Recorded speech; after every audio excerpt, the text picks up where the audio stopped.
I actually really like talking about death and dying, not because I'm morbid, but it just really fascinates me how we have viewed death as a human species over time. This is developmental psychology, but we haven't focused on the end of the lifespan only until the last few decades.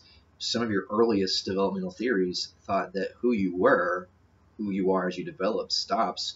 Some people would say teenage years, some people would say like 6.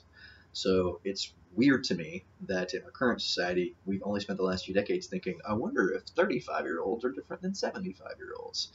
Because, in my personal opinion, we are. You don't have to agree with that. But we do now, in developmental psychology, study the entire lifespan. We also recognize that it's kind of odd to study death and dying at a particular age, because unfortunately, people die at various ages. So that's why this work tends to focus on theories about how we process the idea of death. Death in American culture is very different than in other parts of the world. We tend to fear death greatly. We tend to not talk about it. We tend to have difficulty talking about it when it happens. But there are other cultures that celebrate death. They view it as a very natural part of life, and there's very little sadness attached to it. So just know that death is not always experienced the same way, and we're going to need to keep that in mind even within American culture when we look at Elizabeth Kubler-Ross's 5 stages of death and dying. Now, these stages are, in theory, the processes that we go through when we are facing our own death. So if you're elderly, you could be facing these as you recognize that you're towards the end of the lifespan, towards the end of the typical lifespan. But if you're diagnosed with a terminal illness at a younger age, you could, in theory, still go through these stages. So let's introduce you to the stages and then talk a little bit more about them. The first is denial. Again, in our culture, death is this weird, tangible thing that for many of us, we don't think it ever is going to happen to us. Teenagers, especially, when their frontal lobe is not fully developed, have a tough time like perceiving what it would be like to die, unless they've had personal experience through a loved one or been in a situation themselves. So denial is often the first reaction according to these stages. Once you accept that it is happening, the second is anger. Obviously, most people enjoy their life, and so the prospect of losing it creates anger and hostility. Totally acceptable, totally understandable. I don't think any of us would go up to someone who had just been diagnosed with a terminal illness and was pissed off about it and said, you shouldn't be so angry. It's okay to be angry about that.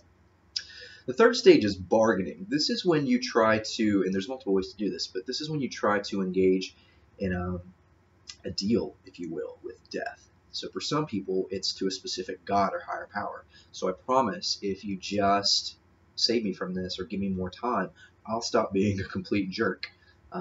A Christmas Carol, Charles Dickens' classic novel and TV show and movie, is all about this idea of bargaining. So you're faced with your potentially immediate death, but you're like, but what if I do this death? This might give me some more time. So as human beings, we like control. Death is one of the few things that we have very little control over whatsoever. So bargaining is this idea that we're trying to find control in some way. And if we believe in a higher power, then we can negotiate with them, or at least it feels like we can. You don't have to believe in a higher power to believe in bargaining. You can believe in karma, fate, destiny, and the same kind of thing can occur.